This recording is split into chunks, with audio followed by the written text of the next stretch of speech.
Oh my God, who is this? Yeah. Oh my gosh, who is singing so funny? Yeah. What we got? We got science. What? We got music. Put them together, let's use it. Wait. Let me be the substrate in your ear receptors. And let this not just be one endeavor. I get crunk on the science. Yeah, I pull the lever. And with the music, I just hope you say, dang it, clever. Whatever.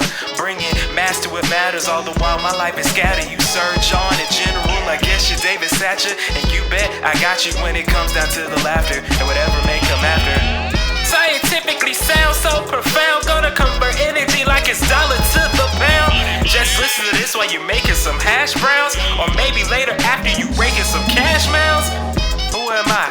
It's Ralph from the South, who raps out his mouth. And we bring the music to the science that's around. And that's on period. And I just thank you for hearing this scientifically sound. Oh my God, I'm so excited. I'm so excited. It ain't no lie, it's July. You know who it is, Ralph from the South. And I'm the host that does the most. And I don't mean to boast, but welcome to another installment of Scientifically Sound, So Profound. How's everybody doing? Welcome to my podcast. I'll make sure that the fun will last. Ralph from the South. Bet you didn't know your host had vocals. How's everyone doing? It is a scorching summer. Don't you agree? I believe we are all learning a great lesson in what a tan line is and what a burn line is. If this is your first time listening to Scientifically Sound, welcome. I'm happy that you're here. Kick off your shoes, maybe brew some tea or some coffee, or have ice cream, depending on what time you're listening to this.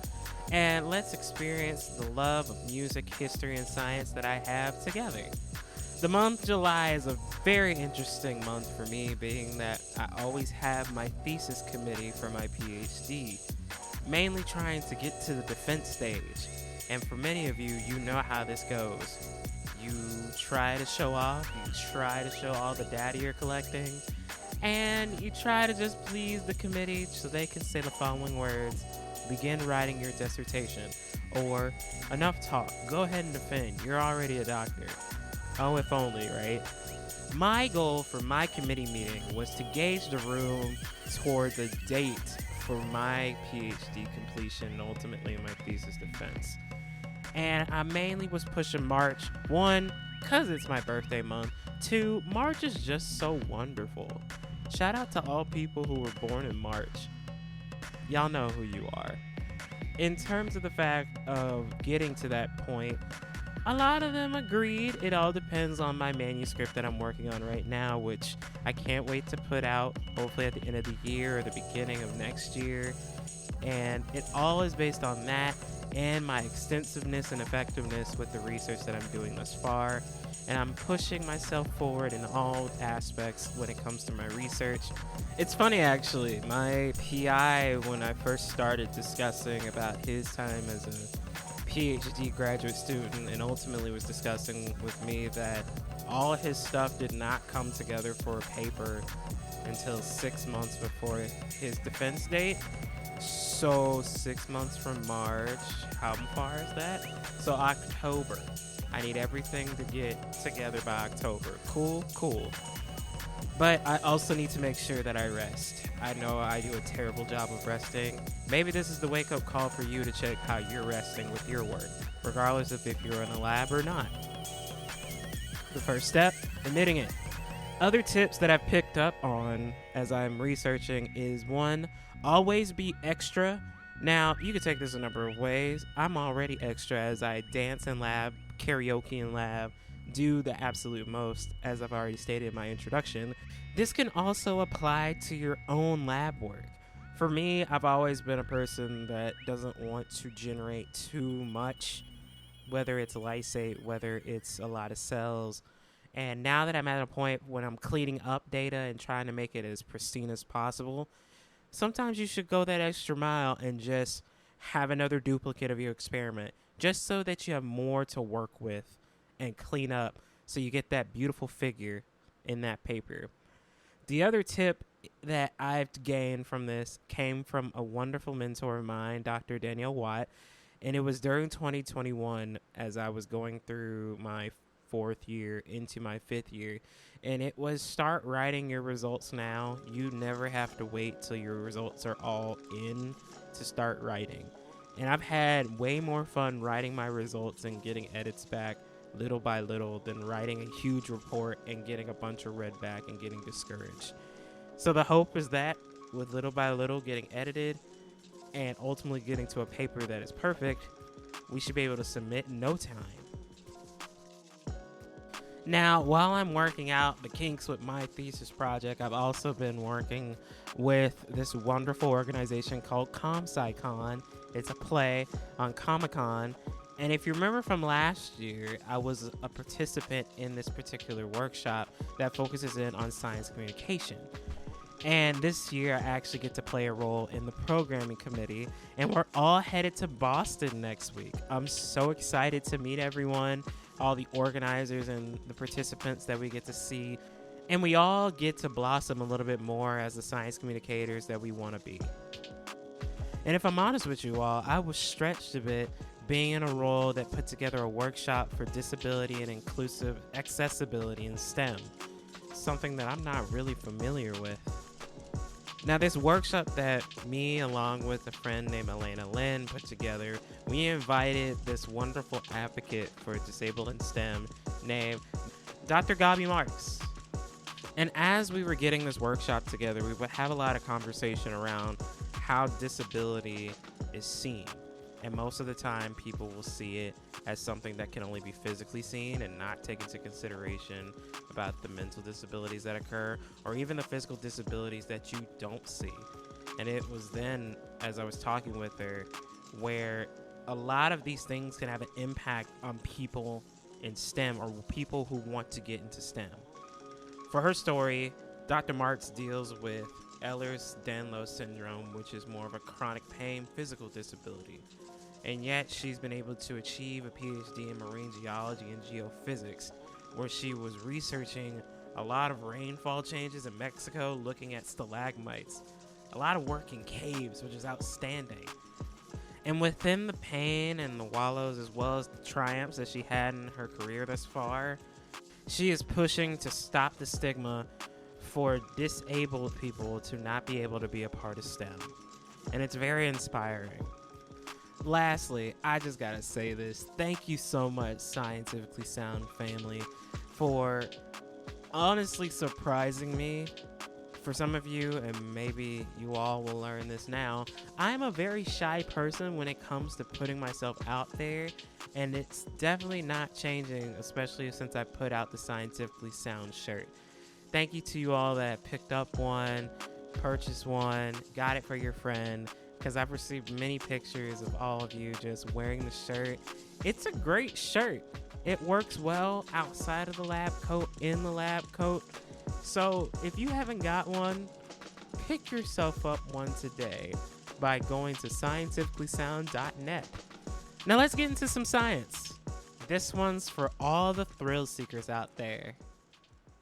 Come with me and Freddie Hubbard as we skydive into some science.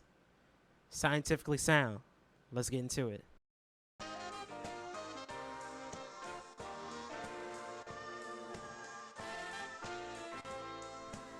Oh, it is the thrills that we are seeking in science stories today, folks. For me, it's the fear of it all. For some of you, you get your cheap thrills from just zip lining across the Grand Canyon or over the Amazon rainforest. For others of you, you get your thrills and get your heart pumping by going on safaris to look for the lions. And for some of you, not only do you have thrills, you get exercise in it too, where you go rock climbing with no harness. But I don't think any of that compares to what I'm talking about today, which is skydiving, where you literally yeet And for those who don't know what yeet means, ask your kids, ask your grandkids. You're just jumping out of a plane with a parachute. And sometimes you might be paired with someone that is a professional. But skydiving just scares me so much. Whether it's the rushing of air that goes through my ears, or whether it's just the fear of a parachute failing. And yet, it's absolutely beautiful to see, to be honest, on YouTube. You all should go on YouTube and look at 2015's record-breaking skydiver formation, where 164 skydivers were able to get together and hold to each other in just under 75 seconds. There's even a crazier one back in 2017 where 217 skydivers get together. We can't even organize a Zoom meeting, and yet there are people out here calling hundreds of people to jump out of planes and get in formation. Word to Beyonce, get Renaissance. Now, before all these outrageous formations came into being, there always had to be like a first record. And that first record was in 1972. This record will be set at Skydive Paris. This is in Orange County, California. Shout out to the Californians out there. Where 24 men and women got together to make a star formation and get it recorded. And this was such a big event that the picture that they took of the star formation became the front page cover of Life magazine. So how do you even capture just the beauty of it all in a song? Well, at this same time, the wonderful trumpeter Freddie Hubbard seemed to have given answer to this. You see, Freddie Hubbard was just coming off of the cuff of his Grammy award-winning album First Light, where he introduced funky electric vibes like this.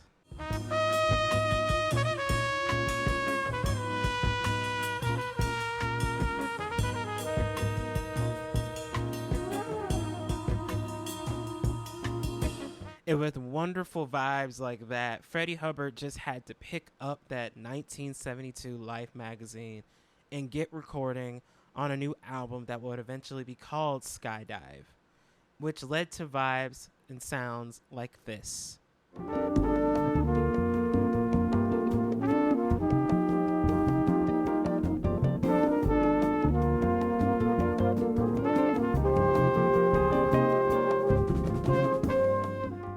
A beautiful piece for such a scary thing to do. Which now begs the question, what science is even in play in skydiving? Well, besides adrenaline, because I don't know about you, if I have to fly up about 13,000 to 15,000 feet just to jump out of a plane, my adrenaline's going to be pumping anyway.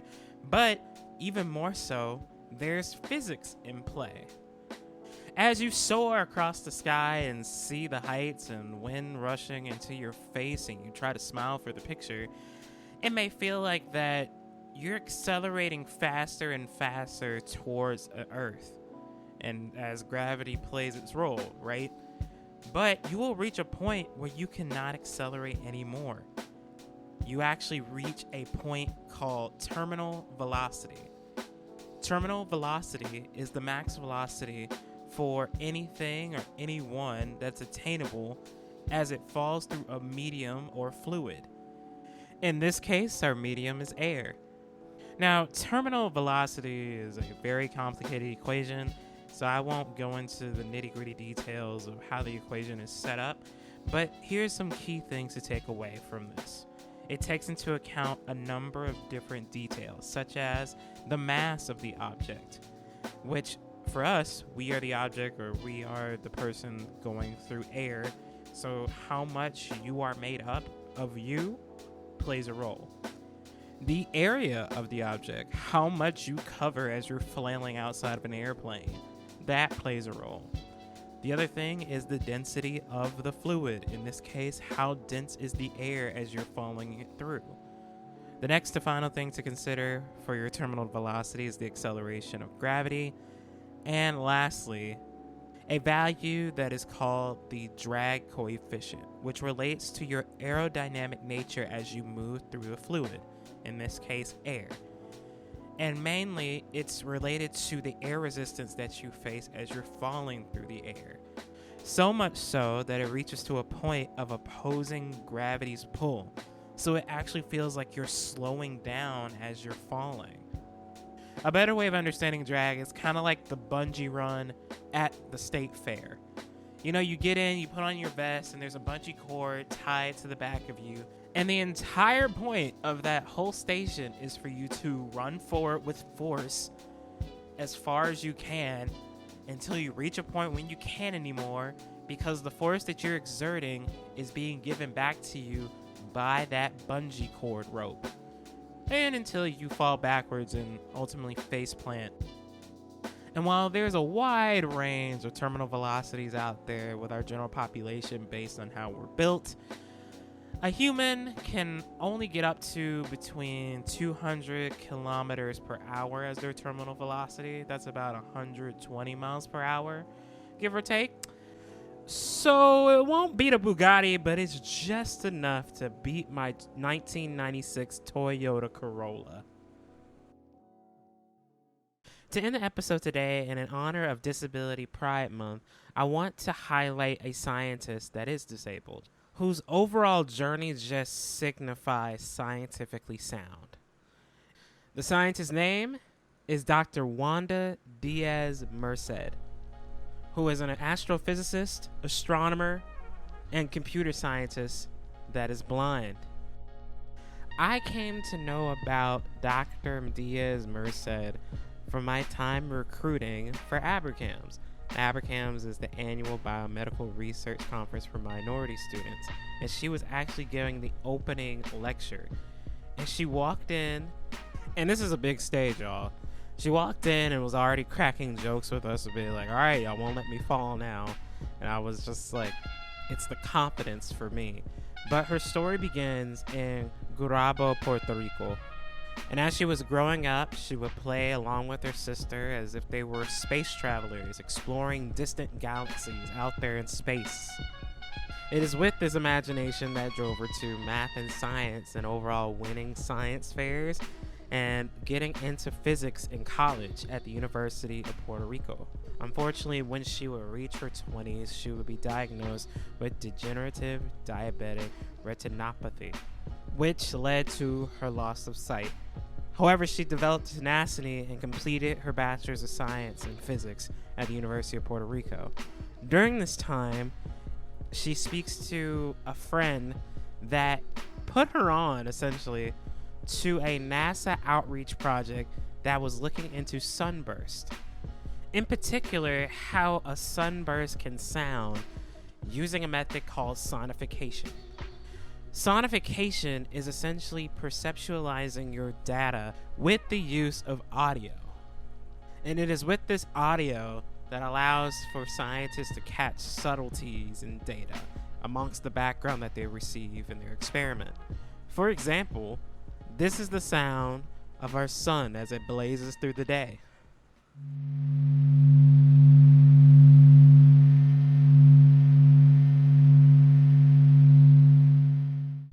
It is with sounds like these that led Dr. Wanda Merced to secure an internship at the NASA Goddard Space Flight Center in Maryland, where she worked with Mr. Robert Candy, where they developed prototype software in order to use sound to analyze astronomical data.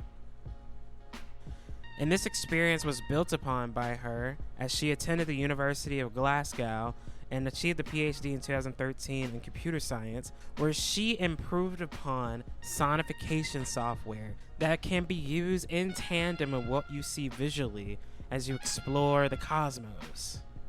Now she travels across the world, going to different observatories to conduct research as far as Japan to South Africa, and even did a collaboration between Harvard and Europe's Gravitational Observatory.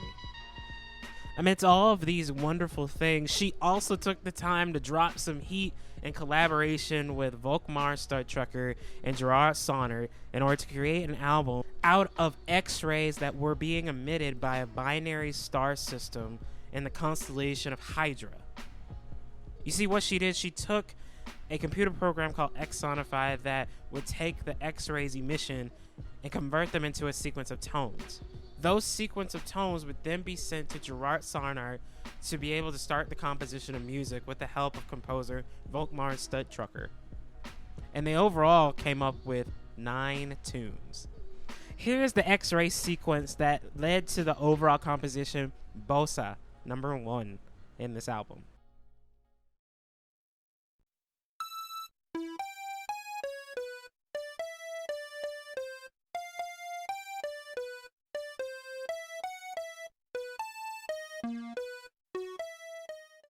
And here's the complete composition.